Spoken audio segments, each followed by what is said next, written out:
Soy Cristina Bayón, soy socióloga, investigadora del Instituto de Investigaciones Sociales de la UNAM.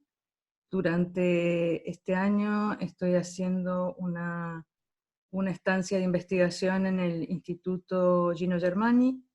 Les cuento un poco que mis líneas de investigación se centran en la sociología de la pobreza y la desigualdad. Me interesa sobre todo la articulación de las dimensiones simbólicas y espaciales. Trabajo cuestiones urbanas relacionadas con los procesos de segregación y actualmente segregación y fragmentación urbana. Y actualmente estoy trabajando con una perspectiva que quiero compartir un poco con ustedes, que tiene que ver con la sociología del estigma, o desarrollar una sociología del estigma, y que por eso la charla de hoy se llama hacia una sociología del estigma, desclasificando a los sectores populares.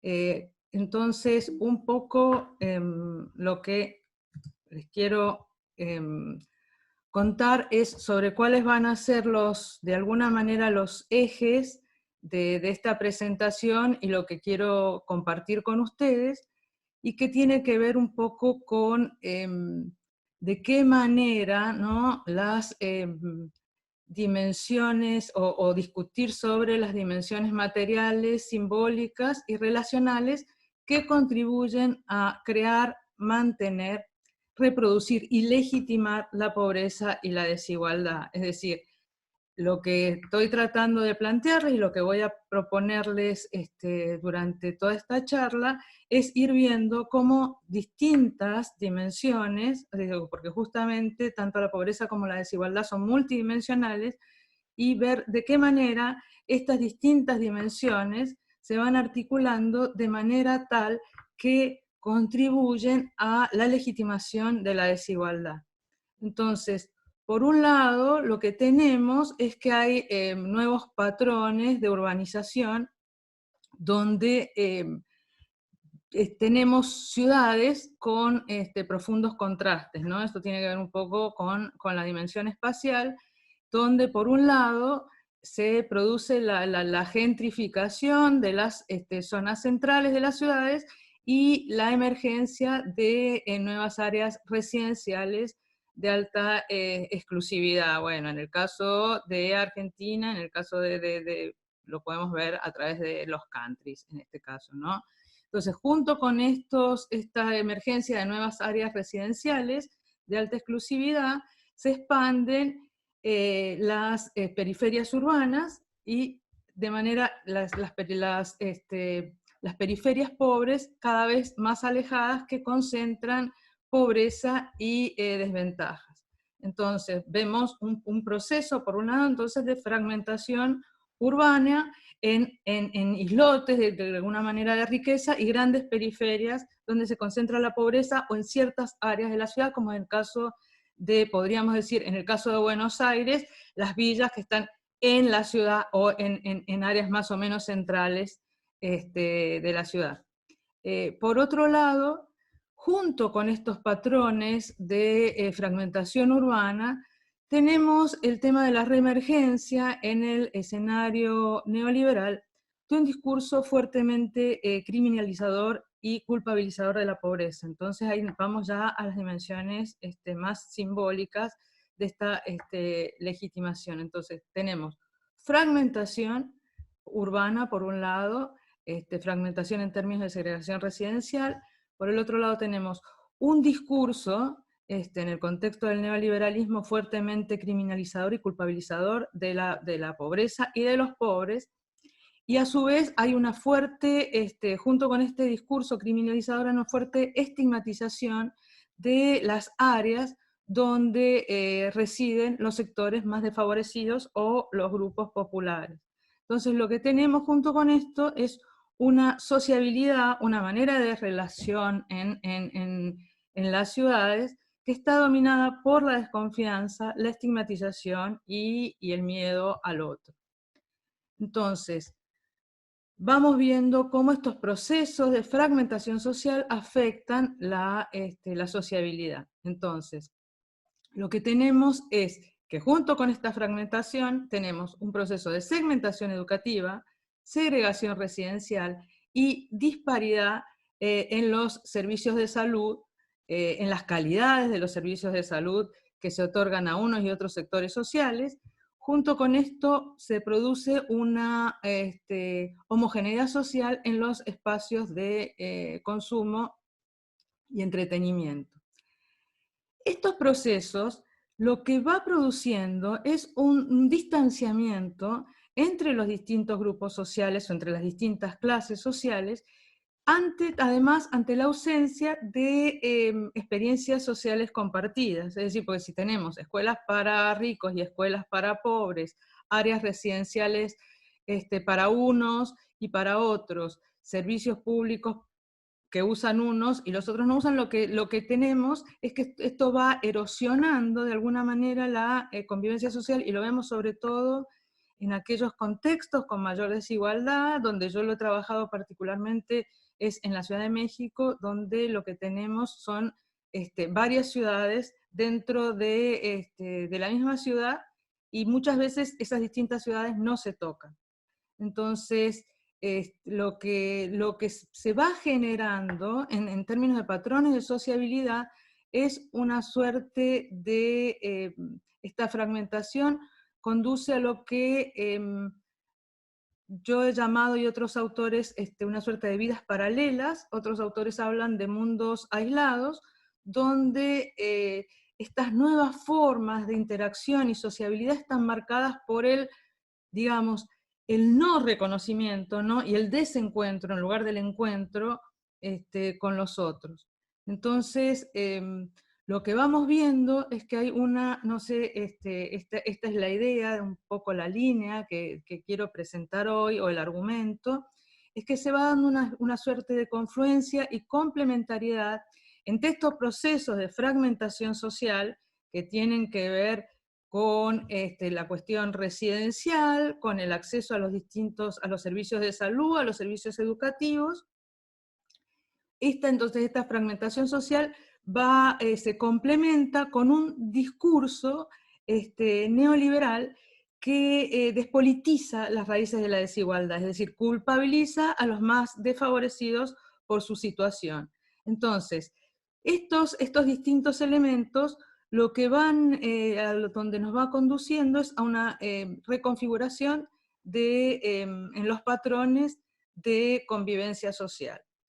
Entonces, ¿cuáles son las características que asume la desigualdad en el contexto en contextos dominados por la hegemonía neoliberal?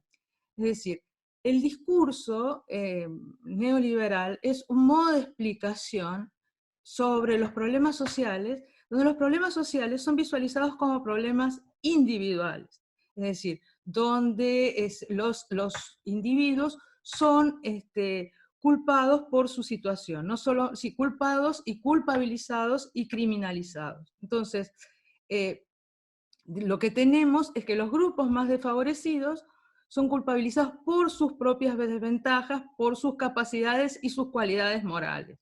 Entonces, lo que se va dando es unas representaciones y valoraciones negativas de las clases bajas, y estas representaciones se espacializan. Entonces, no solamente hay una criminalización de los sectores populares, sino una criminalización de sus espacios. Entonces, de esta manera, cuando hablamos de despolitización de la desigualdad, es que la desigualdad surge como si fuera el resultado de elecciones personales, ¿no? Y un resultado inevitable de las deficiencias propias de los pobres. Y esto evidentemente es un discurso y es una construcción social. Entonces, esto es muy importante tenerlo en cuenta. Y entonces, este discurso que hay sobre los pobres y sobre los sectores populares en general constituye, ¿no?, un sistema de inscripción y de clasificación. Por eso justamente yo me refiero a desclasificando a los sectores populares, ¿no? Y a eso es lo que apunta una sociología del estigma. Entonces, hay en el marco digamos, del paradigma dominante, hay un sistema de inscripción y clasificación donde los sectores populares son visualizados con atributos y valores negativos como si fueran adscritos y esenciales, que los descalifica y clasifica como inmorales y criminales. ¿Qué quiero decir con esto? Es decir, adscritos y esenciales quiere decir que quien nace en un determinado lugar o quien nace en una villa o en un área periférica o en áreas de mayor pobreza o con menores recursos, ya es esencializado, ¿no? Como inmoral, como criminal, como que no le gusta trabajar, como que no le gusta estudiar, etcétera, etcétera, etcétera. Entonces, y una homogeneización de los sectores populares justamente por una cuestión ligada al origen social. Entonces lo que se hace es el discurso neoliberal es un discurso profundamente moralizador, que justamente lo que pretende hacer es despolitizar, o lo que hace es despolitizar las explicaciones de la desigualdad, vinculándola de todas sus raíces estructurales. Es decir, de alguna manera se borran las raíces estructurales y los problemas sociales pasan a ser problemas de los individuos. Entonces, el que tiene pobre es su culpa, el que no tiene desocupado es su culpa, el vendedor ambulante es culpa de sus propias desventajas, lo mismo pasa con los migrantes, etcétera, etcétera, etcétera. Entonces, un poco la propuesta es pensar, ¿no? Tanto en términos, o tanto el tema de cómo reducir la desigualdad, supone reducirla tanto pensar en términos de redistribución como de reconocimiento. Un poco es la discusión en la filosofía política de Fraser, Honneth, Taylor, de pensar la justicia social en términos de redistribución y reconocimiento. Entonces, ¿por qué es importante este tema del reconocimiento? Porque el reconocimiento, el respeto y la valoración de los otros es tan esencial para nuestro bienestar como la satisfacción de las necesidades materiales. Entonces, no es solamente el bienestar de los sujetos, no es solamente una cuestión de acceso a lo material, que sí es fundamental, de ninguna manera pretendo negar su importancia, pero el respeto, el reconocimiento y la valoración social es fundamental para el bienestar de los individuos. Y entonces, esto es importante porque lo que estoy planteando es que la desigualdad social opera tanto a nivel de la legitimidad y de la dignidad y de cómo la valoración social se distribuye, o sea, junto con la legitimidad, opera a nivel de la legitimidad y la dignidad,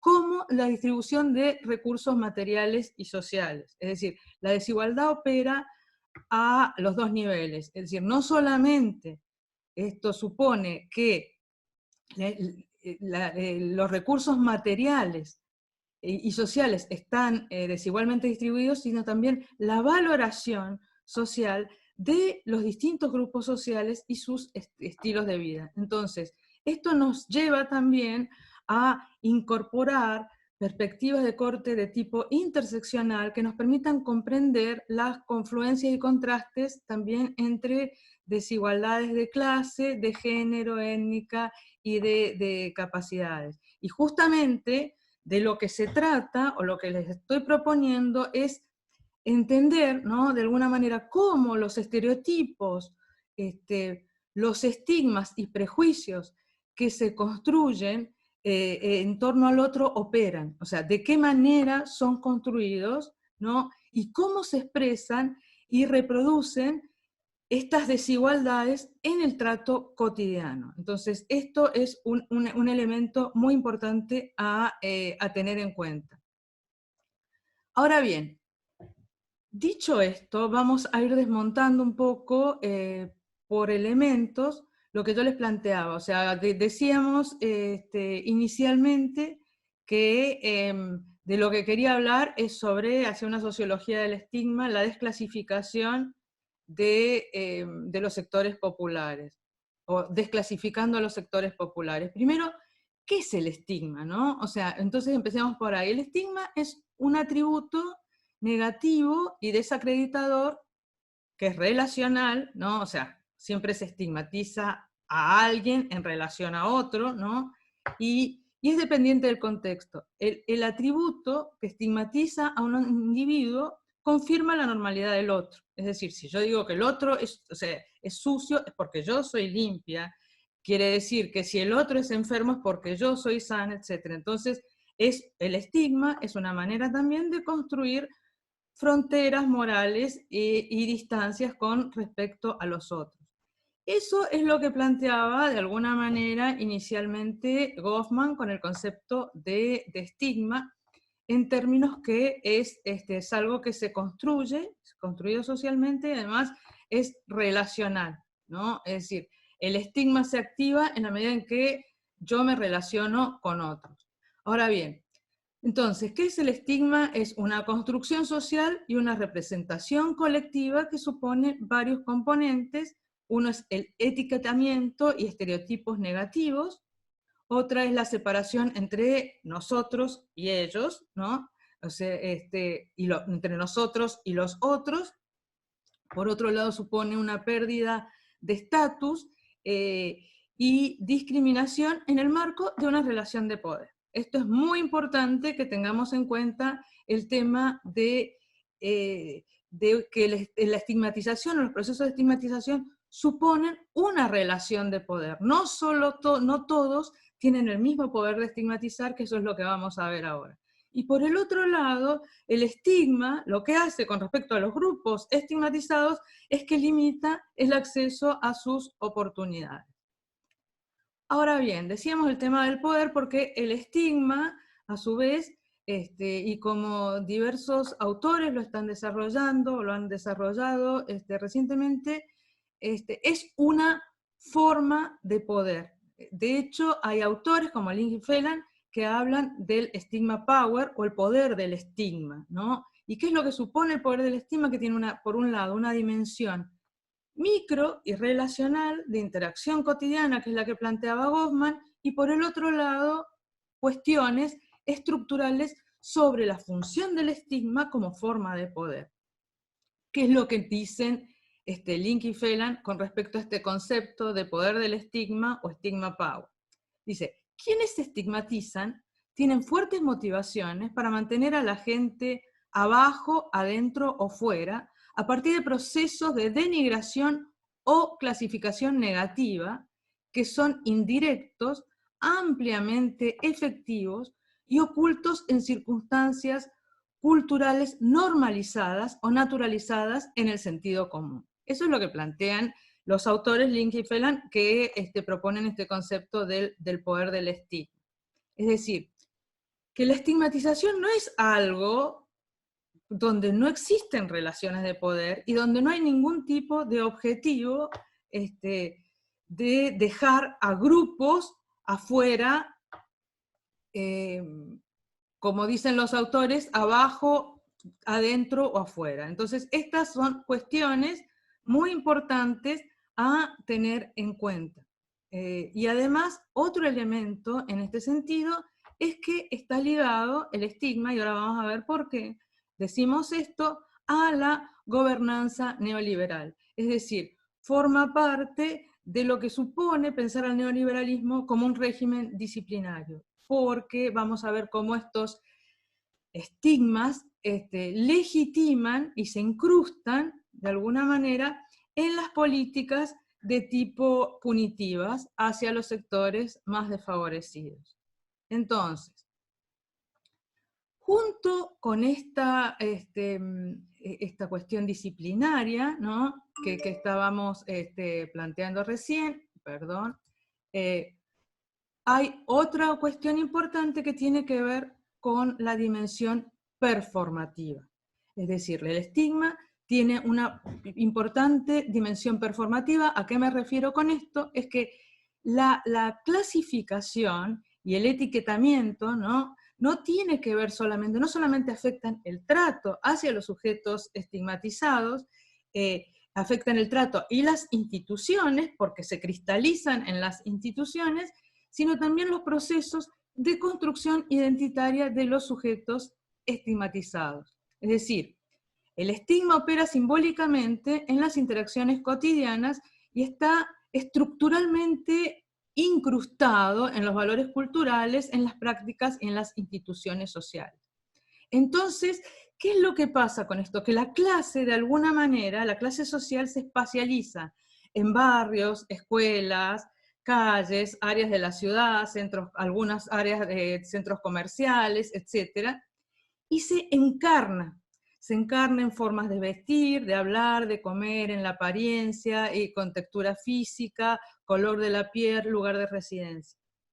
Entonces, esto hace que quienes viven en una determinada área son asociados con determinado tipo de valores morales y que se visten de determinada manera, etcétera, etcétera. Y eso entonces contribuye a la criminalización de estos grupos a través de distintos tipos de marcadores que finalmente son marcadores de clase. Es decir, cuando la policía persigue de repente o reprime a jóvenes con determinadas características, porque se asocia que si está vestido de esa manera, vive en ese lugar, hace determinado tipo de cosas, etcétera, etcétera, etcétera. Entonces, lo que se propone de alguna manera a través de esta sociología del estigma es asociar el estigma con el poder simbólico, el estigma, como ha sido planteado por Goffman en términos relacionales y en términos de interacción cotidiana, asociarlo con justamente con el poder simbólico del que nos habla Bourdieu, ¿no? Que el poder simbólico sabemos que es el poder, ¿no? de hacer cosas con palabras, es justamente el poder de la clasificación y de hacer legítimas esas clasificaciones, y junto con esto hacer incorporar la perspectiva Foucaultiana que tiene que ver con la arqueología de los estereotipos y de las instituciones discriminatorias. ¿Qué quiere decir esto? Que tenemos que ver, bueno, ¿desde cuándo se empieza a ver a los sectores populares de determinada manera? ¿Cuándo se empieza a decir eso? ¿Quiénes lo empiezan a decir? ¿Por qué? ¿Cómo se difunde? O sea, ¿cómo se difunde? ¿Cómo se difunde a través de los medios, a través de las redes sociales, a través de los memes, etcétera? ¿Quién dice, qué dice y de qué manera lo dice? O sea, ¿cuándo se empieza a criminalizar a los jóvenes de los sectores populares? ¿Qué tipo de políticas se aplican en torno a eso? ¿Cómo se difunden las redes? ¿Qué es lo que se dice? Etcétera, etcétera. Porque uno de los elementos muy importantes es que esta naturalización que se da sobre los espacios y los sujetos estigmatizados se da justamente a través de la repetición. ¿Sí? De la repetición a través de los medios de comunicación, a través de las redes sociales, los periódicos, etcétera, etcétera, etcétera. Entonces es como que se va machacando, machacando, machacando, hasta que se incorpora de manera tal que se naturaliza. Entonces, una de las cuestiones acá importantes, decíamos, es parte esto de la gobernanza neoliberal por un lado, y por el otro lado la cuestión del poder performativo, es decir, porque justamente los sujetos que son estigmatizados saben, son totalmente conscientes de ese estigma y se constituyen o se construyen identitariamente tratando de resistir o de distanciarse de ese estigma, de no ser como lo que se dicen que él o ella es.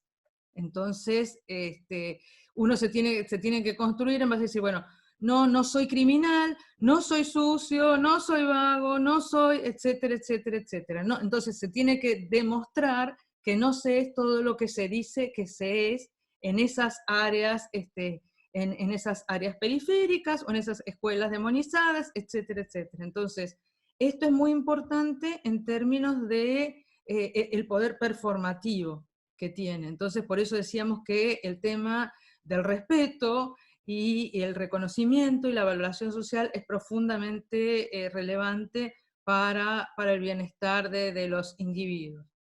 Entonces, no solamente se estigmatiza a grupos, sino que se estigmatizan espacios. Por eso se habla de estigmas territoriales. Y estas áreas estigmatizadas, como son las periferias urbanas, las periferias pobres, o las áreas residenciales, las áreas donde residen los sectores más desfavorecidos, son de alguna manera un modo de marcar límites, ¿no?, y fronteras acerca de cuál es el lugar de los pobres. Una vez escribí un artículo que se llamaba justamente así, ¿no?, el lugar de los pobres, y que son usadas justamente para fijar a la gente a sus lugares, a la par de excluirlos de otros espacios, es decir, para que conozcan su lugar. Esto tiene que ver justamente con el poder del estigma. Entonces, si vos vivís en una determinada área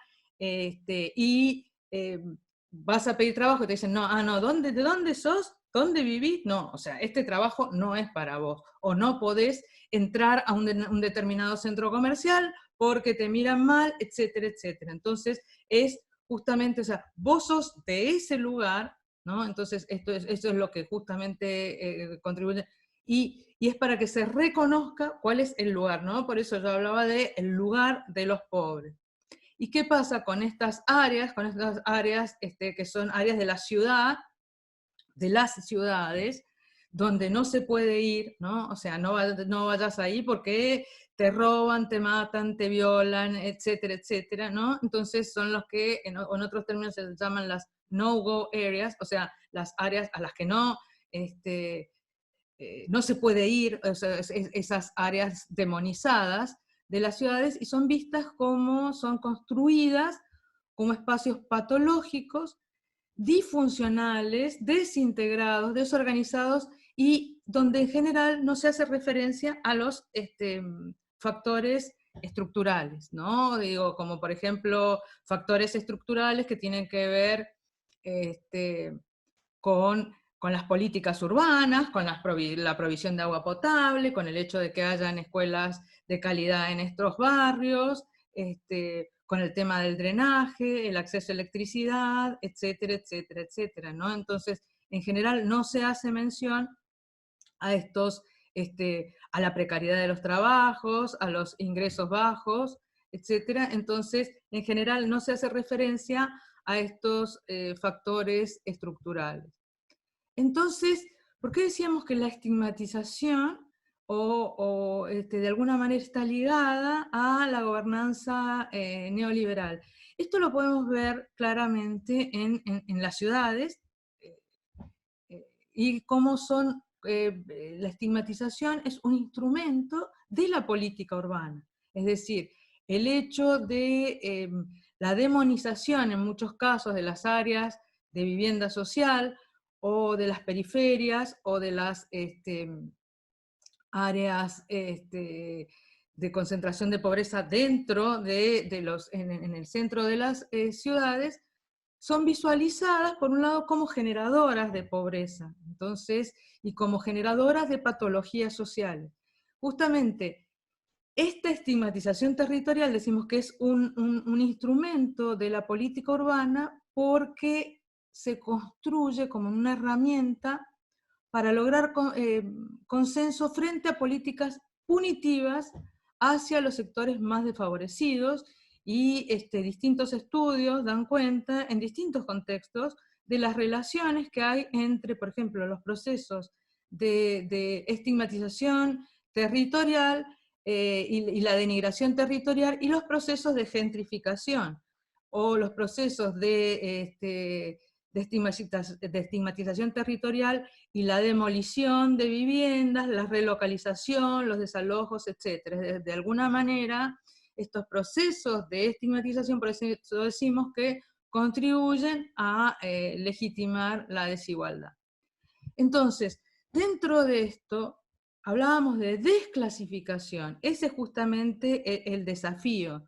Es decir, para las ciencias sociales. ¿Qué quiere decir esto de la desclasificación? Justamente pasa por desmontar los mitos y estereotipos sobre los sectores populares que subyacen en el discurso público y en el diseño de numerosas políticas públicas, ya sea políticas punitivas en términos de seguridad, ya sea políticas de relocalización de áreas de concentración de pobreza, o de políticas relacionadas con la valoración del suelo urbano, etcétera, etcétera. Entonces, hay que ver justamente cómo estas imágenes negativas, por eso decíamos, se incrustan en el discurso público y en las políticas. Entonces justamente lo que tenemos que hacer es desmontar estos mitos, es decir, y estos estereotipos y esta homogeneización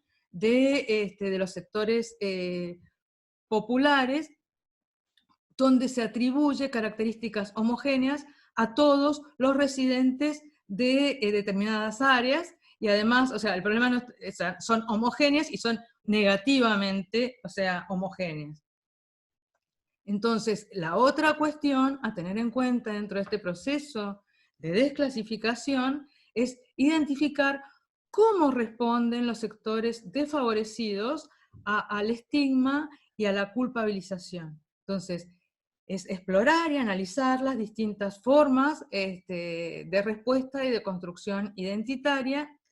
El otro elemento muy importante dentro de este proceso de desclasificación tiene que ver con dar mayor centralidad a las estructuras y a las instituciones en la generación de estas imágenes negativas, y justamente explorar, analizar cómo la estigmatización y la construcción de los sectores populares como el otro inferior, porque no solamente el otro, es el otro inferior, es el otro despreciado, contribuye a legitimar la desigualdad y los privilegios. Entonces, esta es una cuestión muy importante. Entonces, esto tiene que ver de alguna manera con la necesidad de repolitizar las raíces de la desigualdad y los problemas sociales, es decir, donde son problemas que sus raíces son estructurales y no individuales. ¿Cómo de alguna manera hacer esto? Bueno, ¿cómo investigarlo, ¿no? En términos, digamos, de corte más metodológico. Bueno, yo he trabajado estos temas, por un lado, en barrios de la periferia oriente de la Ciudad de México, que es una amplia periferia desfavorecida, o la periferia más pobre de la ciudad, y he trabajado en estas colonias populares, y he trabajado también en escuelas públicas a donde asisten los jóvenes de los sectores populares, o escuelas que suelen ser estigmatizadas o profundamente estereotipadas o con una imagen negativa, como pueden ser las escuelas técnicas, etc. Estoy hablando en el caso de la Ciudad de México. Y cómo analizar estos procesos por un lado, de conciencia del estigma, de cómo se responde al estigma y del poder performativo que tiene. Bueno, una de las maneras es a través de, como yo lo hice, es a través de narrativas, de entrevistas en profundidad y de grupos focales con residentes, bueno, en el caso de las colonias populares, con los residentes, y de los estudiantes de escuelas secundarias sobre sus experiencias de estigmatización, es decir, de sus experiencias en torno a la falta de reconocimiento y de respeto, y también en referencia a las imágenes y discursos que circulan en los medios de comunicación y en las redes sociales. Entonces, bueno, esa es una de las maneras de estudiar esto, de explorarlo. Entonces decíamos, una es a través de narrativas, de entrevistas y de grupos focales, y otra es explorar justamente cuáles son las imágenes y los estereotipos, las imágenes negativas que funcionan en las redes. ¿Qué es lo que se dice sobre, por ejemplo, los jóvenes de los sectores populares en distintos contextos urbanos? ¿Cuáles son las imágenes? ¿Cómo se construyen esas imágenes? ¿Con qué elementos se asocian? ¿Cómo se caracterizan? Son las mismas imágenes que circulan en las redes, en los medios, en el discurso político, etc. ¿Hay contrastes, no hay contrastes?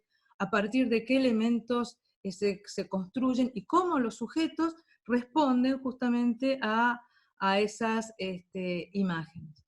Entonces, en síntesis, de lo que hemos estado hablando es que los procesos de estigmatización, tanto a nivel de la interacción cotidiana como a nivel estructural, contribuyen a la justificación y a la legitimación de la desigualdad en la medida en que construyen a los sectores populares como el otro, ¿no? Y en general como el otro inferior.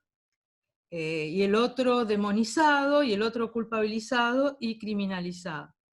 Entonces, lo que vemos, o lo que de alguna manera de lo que hemos estado hablando, es cómo este proceso de alguna manera de discriminación, que algunos autores hablan de discriminación estructural, conduce a una acumulación de desventajas en el tiempo para los sujetos estigmatizados, en el tiempo a través de políticas sociales, a través de leyes, a través de prácticas institucionales y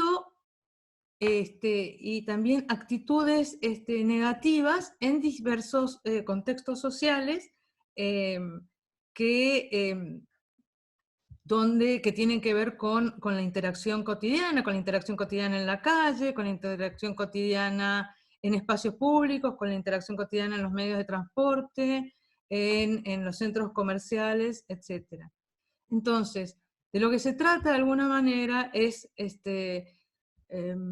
para reducir la desigualdad, es necesario reducir de manera urgente las brechas materiales, pero también las brechas de reconocimiento, ¿no? De esas de las que habla Michel Lamont, entre grupos sociales. Entonces, es necesario un proceso de desestigmatización y de alguna manera que tiene algunas características que tiene que ver con lo que Gramsci alguna vez llamaba, o con lo que Gramsci llama la construcción contrahegemónica. Yo creo que son tiempos de esta cuestión de este planteamiento de la desclasificación tiene que ver con la construcción de un discurso alternativo y de un discurso contrahegemónico, de alguna manera. Entonces, justamente los desafíos de una investigación de carácter desclasificador es desesencializar los mitos que hay sobre los sectores desfavorecidos, incorporar más sus perspectivas, dejar hablar a los sectores populares sobre sus estilos de vida, valorarlos de manera distinta y entonces de lo que se trata justamente es que tiene que haber, o sea, la redistribución y el reconocimiento tiene que ver con la redistribución, por un lado, de la redistribución de recursos económicos y sociales que tienen que ir acompañada por demandas de redistribución en los campos simbólicos en los que estas desigualdades de clase son naturalizadas, reproducidas y legitimadas. Entonces, es muy importante, nuevamente, las luchas por la desclasificación. Entonces, recordemos un poco lo que supone, entonces es una redistribución que tiene que afectar también lo que se refiere al poder simbólico. Bueno, muchas gracias y será hasta pronto.